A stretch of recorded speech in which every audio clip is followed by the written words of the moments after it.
Hi guys, welcome back to a new how-to in 10. Today's topic is going to be how I or other influencers, bloggers, Instagrammers, YouTubers, anyone who has like a digital presence makes money. Whether you are hoping to get into the industry, if you've got like a good idea or something you really want to talk about, maybe you're brand new to the industry and you've found you've got a social channel that has just gone boom and you're like, how do I monetize this? I thought this might be quite an interesting topic. It's also a topic that comes with a lot of taboo, and it's something I haven't talked about before because, to be honest, how I make my money I always thought wasn't really anyone else's business. But in the same time, I don't have to make this extremely personal, and I can at least make it somewhat helpful for any of you who do want to, look at different revenue streams and different ways to bulk up your paycheck, hopefully at the end of the week. So let's talk about how influencers make their money online. First up is Adsense. It's the oldest revenue stream, that's for sure. It's the way that people used to make money on YouTube when it first became monetizable. 10 plus years ago,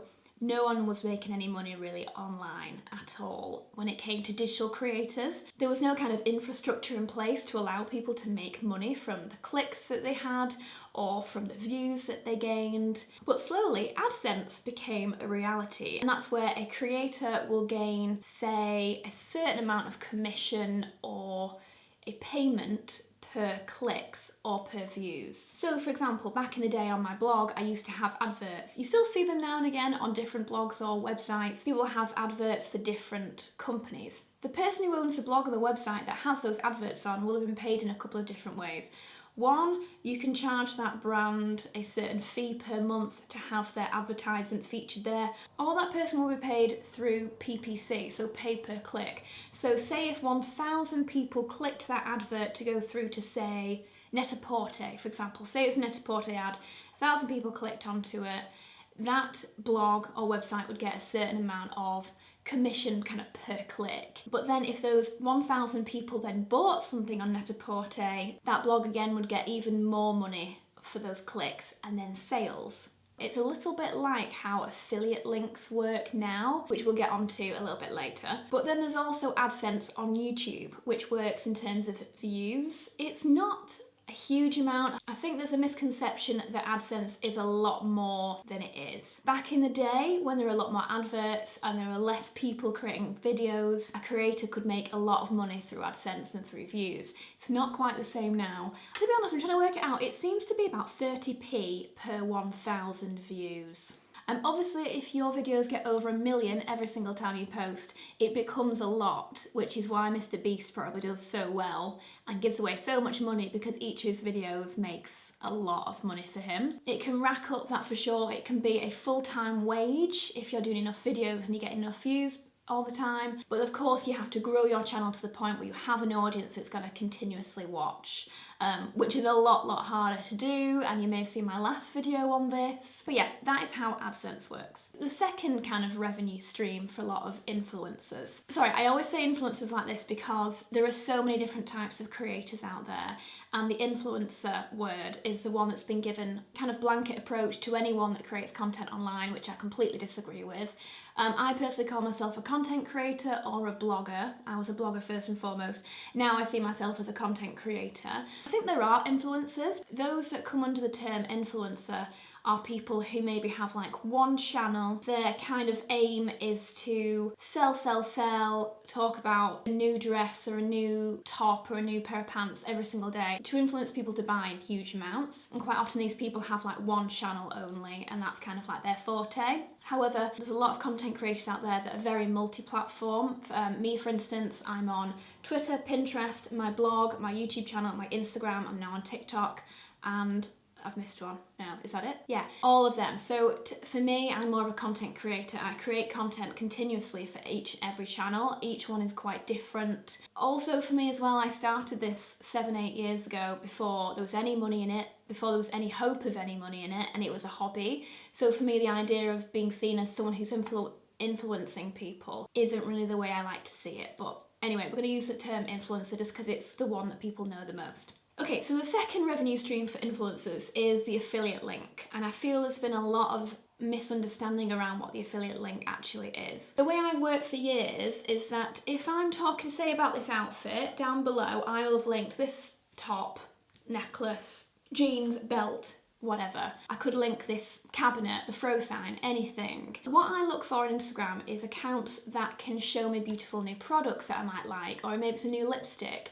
And in a way, yeah, they're influencing my purchases, but I want to be inspired by that. These people that are putting out content like that are taking their time to shoot it, to curate their content, to edit it. They're taking a lot of time, and it's a job, whether it's a part-time job or it's a full-time job. Honestly, I think those people need to be rewarded or thanked in some way for inspiring maybe a purchase of theirs. So for example, if I see a dress on Josie or Lydia or Amelia, I always call my friends by their first names because I kind of know, you'll probably know who I mean. But if I see them in a dress and they inspire me to buy that dress because they've gone out and bought it, they've worn it, they've shown it off, they've edited it and shown me this dress in a beautiful way, they deserve to be given some form of commission for pushing me towards Net-a-Porter or Topshop, for instance. It doesn't cost me as a consumer any more to buy that dress. It costs the brand, it costs the retailer 10%, 15%, 7%. It's never really ever over 15%. It's usually around this 8 to 10% mark. So me as a consumer, no different. I pay the exact same. But it means that Josie or Lydia or Amelia will get a little 5%, 10% bonus in their pay packet at the end of the week. I don't see why that has gained such criticism in the space. I really don't. It's worked this way for years on magazine websites. If you click through a link that they've put on there to a pair of trousers that they're trying to promote to you, they are going to get commission on it. You know, that's just the way it works. It's almost like a little tiny thank you. It's like, thank you Josie for showing me that pair of Reese trousers. I've gone and bought them. Here's a little 5% for you. From the brand, not from me. So that's the way affiliate links work. Reward style is a huge one for fashion influencers, and it's just a really easy platform to use. So say if you're on the Net-a-Porter website, there's like a little button you can press called Link Ninja, and it turns that link into a monetizable, trackable link, so that if anyone clicks it, I can see how many people have clicked it and I can see how many people have bought it. I have no other data than that. It doesn't tell me who, doesn't tell me what else they bought, doesn't tell me exactly what they bought. It just tells me that they bought something through that link. So that is it. So there's no data, there's no stealing anyone's data, there's no really personal element to it. It's just telling me this many people click through, blah, blah, blah. For instance, I'll give you one example. I can give you one great example because Rebecca pulled this together for me the other day. There was one week, last week, where you might remember it, I've got like a white top and it's got like puffy sleeves and it's knitted. In that week we sold 120 of those knits. The week after I sold 110 of that peachy H&M cardigan that I always wear. That's pretty much as far as it goes in terms of stats. I know that we sold 110 either of that product or through that link we sold 110. 110 people bought things through that link. Yeah, so again, it's just like a little thank you. I always worry that consumers think, am I paying more for this dress now because I'm clicking an affiliate link? It's nothing like that. So that's the affiliate link. I also didn't mention, affiliate links can come in all forms. It could be a swipe up on stories, could be that I've put in an affiliate link, so when you swipe through to, say, this top on Net-a-Porter, I'll get a little tiny bit of commission. It might be that on my blog I have a link through to the Kenwood K-mix that I made my banana bread with, and that'll click through, it's trackable, and then if you buy one, I get a bit of commission. So you can put links anywhere, either text links or swipe ups, or in the YouTube drop down, I'll obviously have this entire outfit. Again, it will all be affiliate links, just so you know. So, but that's the way it works. It's just a little thank you. Okay, third thing I'd say influencers or content creators make money is through brand new revenue streams such as their own brands or products. So say if someone wrote a book, or they start their own beauty line or their own fashion line, or it could even be a collaboration with a brand. So for instance, when Patricia did her makeup revolution eyeshadow palette, I don't know the ins and outs, and I've actually not asked Patricia, but I'd imagine there was probably a commission basis in there. So how many of them were sold, she will have got a certain percentage. This is just a blanket idea, by the way. This isn't just Patricia. I'm just guessing here as an example. A content creator can make a commission on how many products are sold. So it could have been Amelia with her Skinny Dip collaboration. say if she sold 1,000 pieces, maybe she got £10 per piece, depending on how much they were, you know, and you can make commission that way. Or if it's, for example, Grace Beverley with her Tala range, which is her own fashion brand. That is her own new revenue stream, completely her own, and however else she may have shareholders, whatever. You know, I don't know the back end to that business. But that is her own revenue stream. It's outside of the digital space. It's off of Instagram, it's off of Twitter, it's off of YouTube. It's her own store. And it's just a really great way to have an ongoing revenue stream coming in. I mean, this isn't just for content creators, this is for everyone. If you want to make your own brand, it's just a great way to obviously make your own money that isn't locked into views or likes or engagement or any of that. And fourth thing, which is kind of probably the biggest one, the one you're most eager to hear about probably, is brand sponsorships and affiliations and associations, projects. This is only really something that started to come in, I'd say, around 2013 maybe, and it kind of got kicked up a notch in 2014, and now 6 years later the amount of brand projects are huge. Like, people realised how influential and, you know, important content creators were in the marketing space. I mean, before we had traditional marketing like billboards, bus sides, TV advertisements, magazine ads, and then suddenly you've got this brand new marketing platform of real people in their bedrooms or in their offices talking to an audience that kind of really care, they're engaged, they're often quite loyal to that person. I know a lot of you guys have been following me for years, which I can't tell you how much I appreciate. It's a real engagement between the two of us, you know, it's almost like a family community, and you don't often get that from magazines or TV in the same way, because there's not a person there and people engage with each other. It's like a personal relationship response. You don't get that same thing from a magazine, which is often why people don't get mad at magazines or at TV product placement advertisements, because there's no one to be angry at specifically. Whereas obviously me being a person, every other content creator being a person as such, people can direct their anger, their criticisms, their dislike, their disgust in some cases in a much more personal and precise way. But again, sorry, sometimes I veer off on tangents, but you know, that's why I feel there was such a distaste at one point for content creators starting to do more advertisements and marketing, especially around the time when it all kind of hit the fan years ago with the whole, you know, Dan and Phil doing this Oreo advert on YouTube, and then suddenly the press were like, oh, well, who are these content creators making money on the platform? How dare they? You know, and then it all just kind of blew up. But since then, people get it. I think the audience now understand that content creators do make money, and they are like a marketer's dream because they have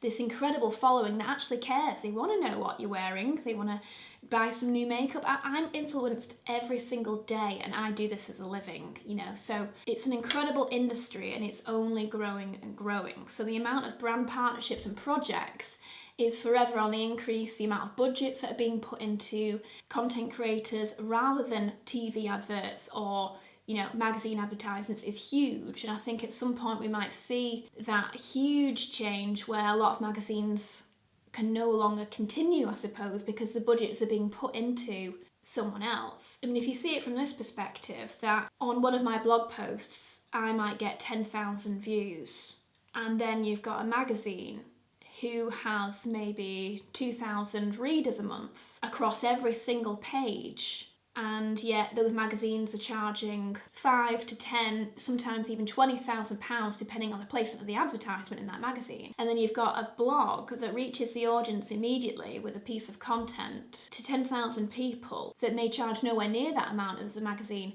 You know, and then it becomes a little bit more like, why would Givenchy or Dior put their makeup advertisement in a magazine when they could put it on a blog and it will reach the intended audience immediately? That's just my thoughts on it. Don't get me wrong, I adore magazines. They are something I would hate to see gone from the space, but at the same time, I feel like budgets are being moved around a lot now, more towards the content creators, because brands are seeing incredible feedback from doing it that way. I just realised my heart's going a bit fast now because I'm talking very being very honest in this video, and I've never done this before. But I'm not biased anyway, I'm just saying it as it is in terms of costs and budgets. Anyway, so projects are huge now. So depending on the brand that you're working with, it also depends on the content creator's audience size, their engagement levels, but not only that, but also the respect that content creator has, their level of quality, how in demand that person is, if they're working a lot of brands, you know, so there's different forms. You may have someone who has a couple of million followers against someone who has 750,000 followers, but if that person who has 750,000 followers has been here a while and they do incredible content, they have a really engaged audience that cares, they have the right audience, then a brand may pay this person more than someone with millions of followers because they actually have a channel that is far more worthwhile. That's just the way it works. It's just good marketing to choose a channel that works for you regardless of their size. That's the fourth way that content creators make money. They form these relationships with brands, whether that's beauty brands, fashion brands, it could be car brands, it could be lifestyle brands, it could be food brands. There are so many millions of content creators, it's hard to kind of put a blanket approach on this, but it could be Joe Wicks doing an advertisement for Smeg kettles, or it could be Susie from Hello October doing a advertisement for a Guerlain lipstick. Different types of projects, but that content creator will be given a budget and they'll be asked to make a certain amount of content for that. So whether that's an Instagram or an Instagram video, it could be a YouTube video, it could be a set of stories, it could be a tweet, it could be a blog post, again depending on what type of channels that person has. And then obviously that content creator will work with their manager or their team to work out if it's the right cost or if it's the right content for certain types of channels, and that's the way it works. So I think I've definitely got over 10 minutes here. I've fumbled over my words a little bit because I think I'm very nervous about this one and putting it out, but actually I've been completely truthful with you and I've just shared my opinions. So hopefully that's kind of been food for thought if you are in the industry or looking to get into it more or just wanting to monetize your content a little better. Let me know if you enjoyed it, and I hope you're enjoying How To in 10. I will leave my other 2 videos that I've done so far on the screen for you so you can go and watch those too. If you're brand new, it would be awesome if you subscribe. Just click the picture of my face right here to subscribe, and I'll see you in my next one.